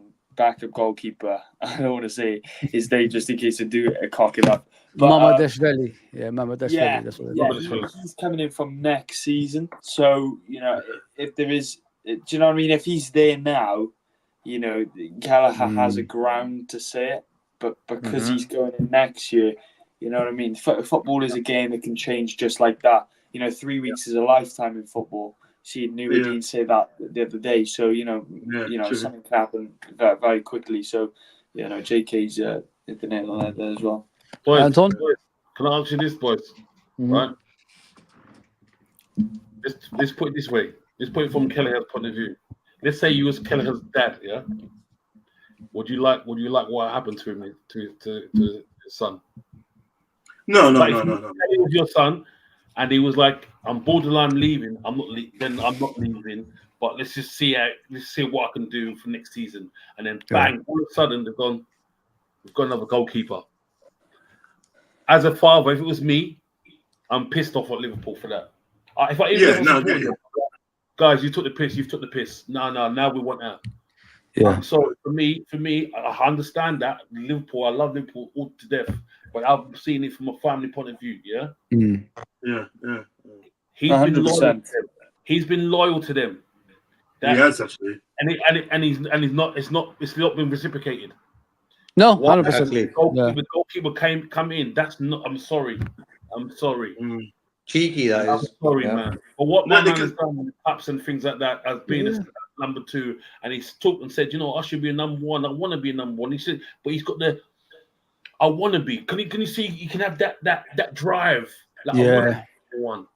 And when he comes out, he does a thing. It's not like he's second best. When he came out that last season, when man was out, he was like, "Wow, tell the truth, guys." We'll see him saying, "Oh, bro, I don't think man's going to come back in. As Alisson going to come back in." Yeah, because he's good. He was good. We were saying that. Yeah, I'm not denying that. Yeah, I don't. Yeah, he wasn't reciprocated, man. I'm with him. I'm really with him. If I was him, he was my child. Older man, I'll say, bro, nah. I love Liverpool to death, but you know what? This time, no, they're wrong. Let's go to another team. Yeah. Do you know what it is? He did say like there's a couple of cups chasing a minute. That's what he said. But Yeah. the thing is, what Liverpool is saying, like, we're not gonna. I think Nottingham Forest asked for him, and they want to pay 7 million. He's not worth 7 million. If Ramsdale was going for 25 million, how much is Kelleher worth? You know what I mean? Exactly. Like that. So, and he's better than Ramsdale. Yeah. So I don't understand that financial side. I think they want something like 30 million, and nobody's offering that. 7 million, they're taking a piss on you. Let's be realistic. But you know 20 million, 25. Sorry. Yeah, go on, bro. No, I'll just say, I think that's what I said. In this scenario, this situation, there's no right answer and no wrong answer. Because I can see Kelleher's point. Because even as his parent at Neck, I'll be pissed off.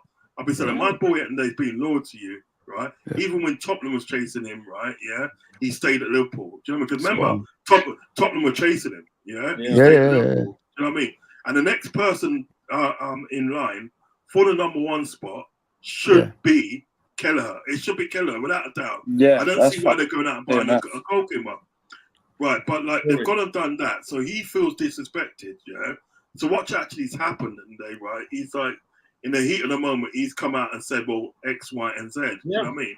That's when he needs somebody by his side to say, right, hold your horses, because you're still going to be here for a while, right? Don't say nothing yet, right? True. When you're sure at the end of the day that you've got your move to a next club, then you can come out and say your discomfort of what's actually happened. Yeah. But to say it now was a bit kind of premature. It's premature. But I can actually understand how he feels, because listen, we all know at the day, just imagine at the day, sort of like you're working in a company, yeah, for about 10 years. You've been in a company for 10 years, you watch your bollocks off of this company, right? And like, you know at the day, well, the next person in line for a promotion is you. But then they go out and get somebody and promote this guy above you and above you. Do you know what I mean? You're gonna think the rascal Tagwania. That's what. No, seriously. No, it's true though, isn't it? It's true. It's true. You're gonna say what the rascal is going on here. Every man is thinking it. Yeah, you're gonna go. But then, even in that situation, right, you have to pick your words, yeah, and choose what battles you're gonna fight. And I think that's what it is. It comes down to that. So there's a way to talk about it, Uncle. I understand. He should have had some decorum. He should have some decorum. I understand. There's a way to talk about it, but not like that. Not doing it in a press conference kind of way. Oh yeah. Have respect for your club at least. I mean, they're the ones who put you there where you are. Of course. But I understand where he's coming from. Don't get me wrong. With the same breath, they announced Mamardashvili. Yeah. Listen, it's the same thing. But the player's not here, Anton. The player's not here. So you're still at the Liverpool. You announced him. But listen, Anton. The thing is, bide your time, and then you could announce it. Don't do it while you're still in the season. Don't disrupt the team. Don't choose your battles. Choose your battles wisely, man. I understand. You know what I'm trying to say is like, you're here now. You're the next transfer window is January. That's what it is. So wait until then you can start fighting. Because you can't go anywhere now. Where are you gonna go now? No, but you can't. I mean, we're competing for things. Don't let your teammates down. Don't let the fans, start, saying things about you and all that stuff because you said something. Just Okay. bide your time, man. That's what All I'm right, saying. I'm not going to say father, right? But guys, tell truth, right? If it was you, Yeah, listen, but that's family, isn't it? That's different. I'm sorry. Yeah. If it was you, Yeah. if it was me, Mm. do you know what?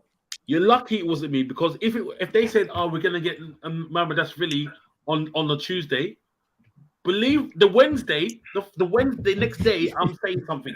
Are you serious?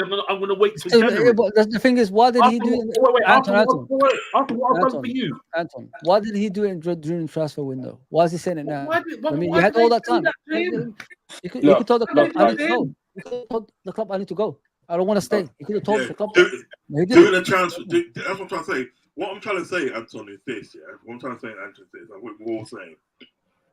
We're not saying at the day he's wrong for saying what he's saying. Yeah, exactly. We're not saying he's wrong. What we're saying at the day, you got to choose the timing of it, man. Yeah, choose your battles. You know what I mean? You know, Bob's clever. Hold on. They're not seeing the timing of them. It's their decision. But listen, you can't worry about that because two wrongs don't make a right. You cannot worry about that, right? So what you do then at the day is like say, right, you know what, at the day, right? When I know something have my move to come out the club, that's when I'm going to open my mouth. Do you know what I mean? Yeah. But to say it now, and you still got about 3 months left at the club. All you know, and what they can do, they can bench and they can put him in reserves. Yeah, they could put him in a bad predicament. Yeah. Take him out the shop window so nobody looks at him, and then in January now he don't get his move. Exactly. Do you know what I mean? He's like a Nat Phillips. Yeah, but for me, the bigger picture being, he's not going to replace Alisson next season, nor this season. He's not. So that's 2 years he's going to waste sitting on the bench. But for me, the amount of game time he got last season, he should have thought, you know what, it can't get better than this. And Alisson always get injured, doesn't he? He's always getting injured. There you go. Yeah, every time. Yeah. But let me read the comments, guys, before we go on. Yeah, we've got one more to go after this, which is Trent. Yeah. Well, am I? Anyway? Where is it then? Yeah. R9 in his prime was lethal. Everyone was to be like R9. The R9 had no fear, and Anton, he had no fear, man. That's how good this guy was, man. Doesn't matter what defender it was, if it's Lilian Thuram, if it's Blanc, or whatever in front of him, Baresi, Maldini, he was try to take you on, and he will succeed somewhere somehow. That's how good R9 was. You know what I mean? It was too good, man. It was too good. 100%. Can I just say, I've got the same birthday as him. Yeah, JK. You know what I mean? I'll just say one thing, but with 15 seconds. Right, you know that guy that did the tune at the day, right?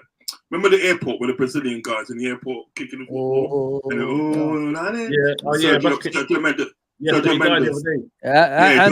Anton used to take the piss out of me when I was a kid with that one. The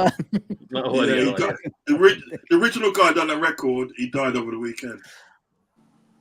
Really? Yeah, Sergio Mendes. Yeah, he died damn. over the weekend.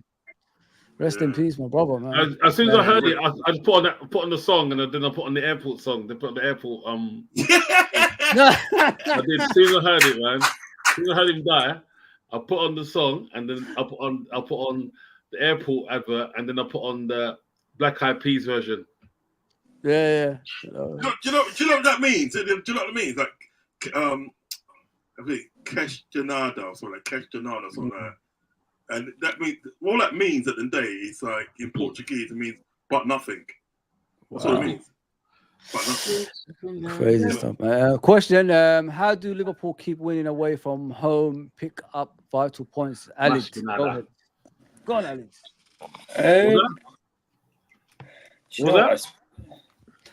The question there says, question: how do Liverpool keep winning away from home? Pick up vital points because we struggle away from home.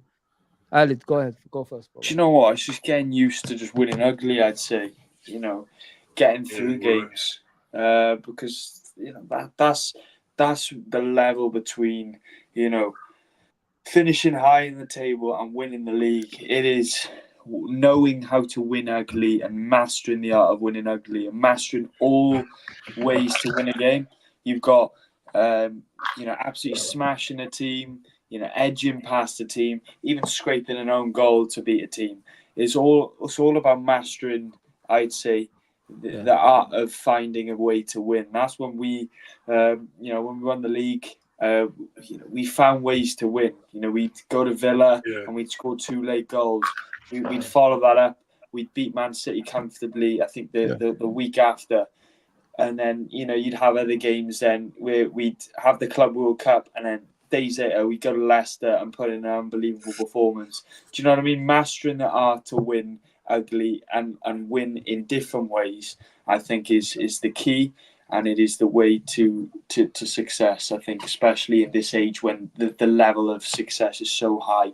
What sets the teams apart is, just performing consistently and not necessarily performing, at a high level, but just getting the job done and getting over the line. Spot on. JK?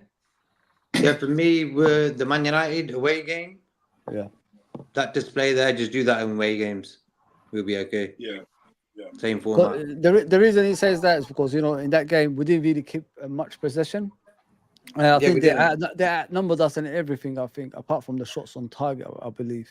And the goals. Yeah, so so it shows like we can play ugly and still win games. What about you, Uncle Rod? I think that's true, because like when you look at it, it's not about how much possession that you have, it's what you do with it.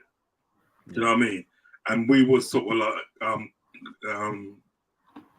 potent with our sort of like possession. Do you know what I mean? We made our possession count. Do you know what I mean?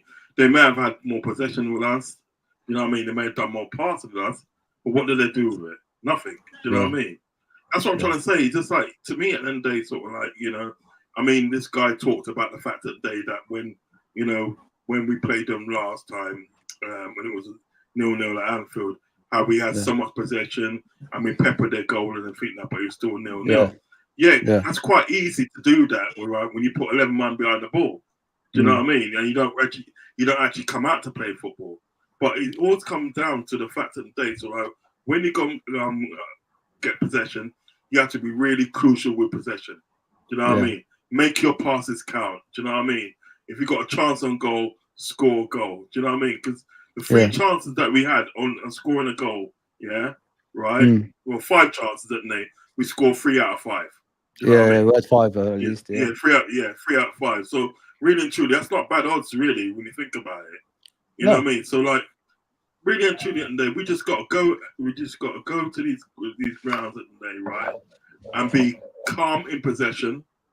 Yeah, pass that ball about and make our possession count. Make our possession count and be crucial with it. And that's the only way you win against these teams like Nottingham Forest and Ipswich and all them sort of teams like that, and even Arsenal. Do you know what I mean? Because don't play their game, basically. Don't play their game. No. Play your game. When you got Arsenal, when you stick it on them, they don't like it. That's one thing, they don't like it. Yeah. What about you, Anton? Give me 1 minute. I think it's still the way we're playing now, isn't it? The formation is different from club. Similar from with the Gegenpress and things like that, but instead of one midfielder, we've got 2 midfielders back. So I think that helps, man. In the same way when you're attacking, it helps in the transition. It helps in the transition. There's more players in midfield, and I think when the other team's got a corner, I feel like if we give away a corner, we're gonna and we get away. I'm telling you, it's gonna be a problem. Because that's what I'm seeing now. I'm thinking every time they're gonna see this, think, shit, we're gonna have to do something else. We're gonna have to pass it around, not cross it in, because if Liverpool head it out and it goes to one of their players that they need to head it out to, it's gonna be lights up. It's gonna be lights up, man. And I think that's helping it, So obviously, when you're playing against opposition at their ground, we're gonna have to be obviously gonna play better football. But we have to box clever, though. That's the thing, because everyone's going to feel like, do you know what? We're at home. No matter who we're playing against, we should try and beat them. That's the attitude they're going to have. So I think Liverpool with Slot, I think he, as Fing said, I think you're going to let them play ugly. You're like, you have to pull, and then bam, attack goal. Yeah. So that's what I think I'm seeing with this. So far, that's what I'm seeing. And I hope it works out for the whole season, man. So I think we'll be asking someone like that. He'll be like, you can have the ball. You look good. Yeah. and then next you know, turn, and it's a goal. Nice one, guys. Gene says, much respect, gents and chat. To be fair, Curls, he's no different than Salah did. He has been patient. Every time he tries to leave, they persuade him to stay. May he go and be happy. Yeah. A lot of people say that. I'm gonna look, what is it saying here? Ravi says, Anton knows the words to the national anthem. I want to ask you guys a question before we go. We're at the end now. Trent Alexander-Arnold in the last game, guys, he was man of the match in his proper position. JK, what do you think of him? Like finally getting that opportunity with the new manager? Obviously, interim manager, but what do you think of him in that position as a right back? Yeah, for me, the only time I really liked Trent is when he first came onto the scene. What did he do? He played at right back, attacked the right wing, got crosses in, set up a lot of goals. And I think the last few years, game's gone downhill. Why? Because he wants to be more progressive with the ball sitting in the middle of the pack. Yeah. And I'm thinking, you know what? For me, I like the free role he gets in a game. But he's playing at right back, then drift into midfield. Do what you want then, but don't just go and sit in that middle of the bloody pack. You know? You're ruining your talent. Like for me, he wasted the last 2 years of his career. He could be the best player in the world if he really wants to. And this season, he started off real good. So we need to carry on that, play at right back, and do it sometimes, not all the time. Yeah. Just drift into the midfield, switch the ball, set up goals, cross the ball in. For me, the best crosser of the ball in the Premier League. Oh, by far. Yeah. Pay the toll says, so Kelleher wants out. Makes sense now. Why we got that keeper in from Valencia? Yeah, 100%, bro. Like if he wants to go, why not, man? Anton, what about you? About Trent, bro, playing that right back? Finally. You know what JK said, man, nail in the head, bro. I think when Trent discovered himself, you know what, I'm sick, That's when he lost. That's when he lost a bit of his credentials, bro. That's when he lost his marbles. I thought, that's what he's always humble and just keeps his mouth closed and just plays his game, does his job. That's when he's the better player. Yeah. JK, you're right, brother. 100%. I think 100%. When he first came on the scene, banging in it. It's true. He didn't think any faults, but he was like, shit. You know what? I'm more than this. Exactly. Now we had a cape and that. Alan, before you go, what about you, brother? Because we're ending it anyway after this. So no worries. But yeah, obviously the quality that Trent has on the ball, I think, just keeping him. Everyone was kind of saying, it was more of a fantasy, having Trent in the midfield. But I think, given how good he is on the ball, how good he was at right back, I think a lot of people would just think, well, don't fix what's not broken. Do you know what I mean? So, I think I kind of echo really what JK and Anton have both said. Really, just hit the nail on the head. I think with regards to if he really channeled it, he could be, such an unbelievable player, more than we know he's capable of at the moment. So it's just I just hope he can continue that level of performance that he got recently. So what about you, Uncle Rods? Literally what everybody else has said. You know what I mean? I think what he should do, concentrate on being a right back, and then obviously when it's time in the day, he can drift into midfield and do his bits and stuff. Do you know what I mean? But literally just concentrate on that right back spot. Do your defending? Do you know what I mean? Do you think he's going to get the opportunity now, to get a regular spot in the team like that? I reckon he is. I mean, to be honest, I can understand what Arnie Slott's doing at the days, subbing him off, because it's a long season and we've got a lot of games, and he cannot be expected to play all these games when you got another right back there that can do a good job. Do you know what I mean? Because at the end of the day, it's like when Conor Bradley came on the other day against Man United, he nearly scored. Do you know what I mean? Yeah. And we know from the Chelsea game, we know he's got a goal in him. Do you feel me? So I think what Trent needs to do, just concentrate on this right back thing. You know what I mean? In chances in games, he'll get chances in games where he can drift into midfield and do his bit. But just be that right back, do that crossing and all those good things and that. and he'd be good. Do you know what I mean? He'd be quality. He's But definitely like, one of the best crossers. It's him for me. It's him and De Bruyne are the best crossers.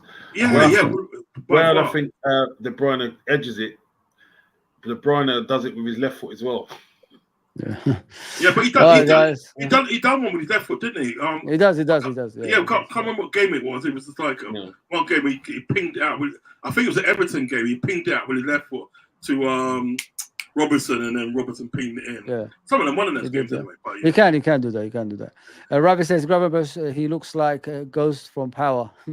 So that. I love that series, man. One of the best. See, Please don't leave without liking. I just go when it's done. Fuck sakes, Adam. Let me finish. I heard he's not dead, guys. Just to let you know, yeah. Ravi says, please don't leave without liking and subscribing to everyone on the show. Big up, Ravi, brother. Thank you, man. I appreciate that. I appreciate everyone in the chat. So we couldn't read all of it, but thank you as always, man. We appreciate that. Alid, where can people find you, brother?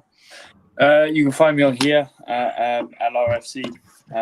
Just going to be doing a lot of streams on here with Fozzie, with Anton, with Uncle Rods, and first time I've been on stream with JK, so pleasure meeting JK. Nice to meet you, man. Nice to meet all you guys. Nice to meet you, mate. And you, sir. Yeah, so Carry on. Yeah. All right, Uncle, what about you, mate?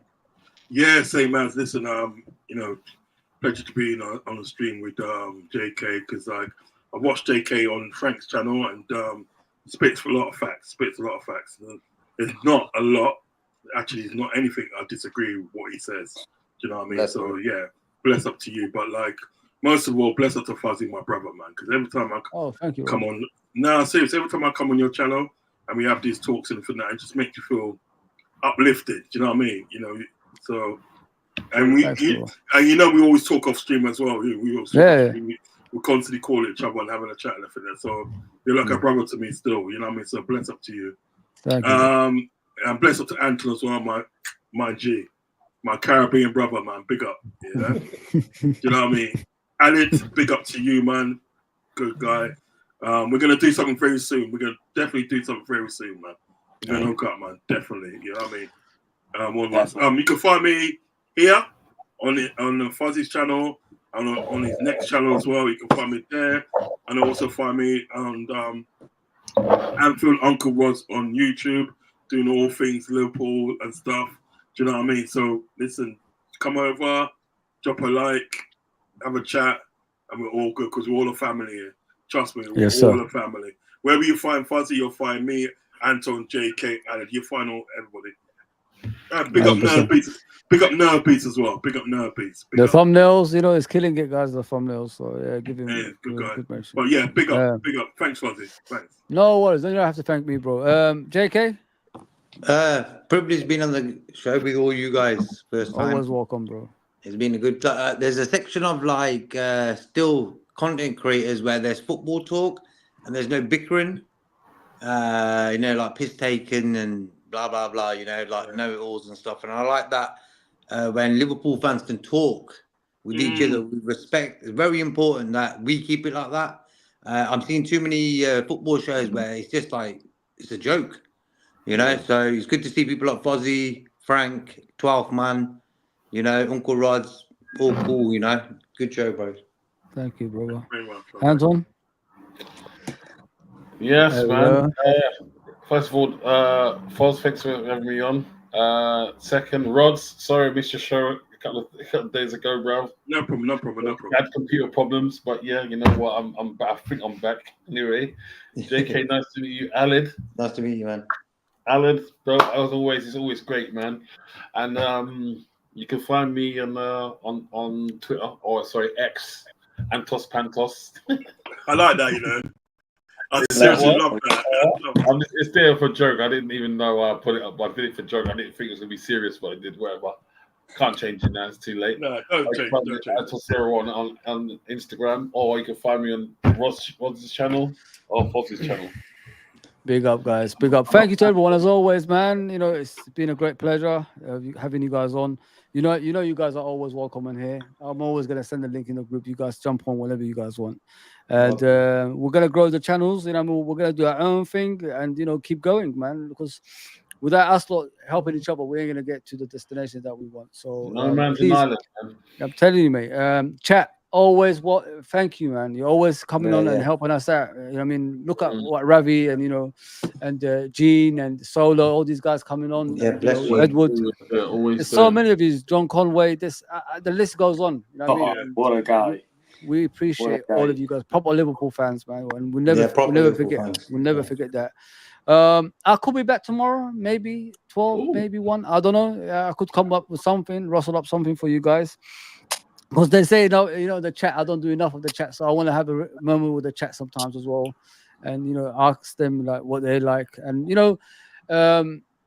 it's better interacting with the chat as well, guys. Sometimes what I want to do is get something from the chat, like subjects you could speak about, if you know what I mean. So we could put it on the channel and then we could share it, their subjects as well as our ones, if you know what I mean, and things like that. Yeah, that's a wicked one. That's a nice one, man.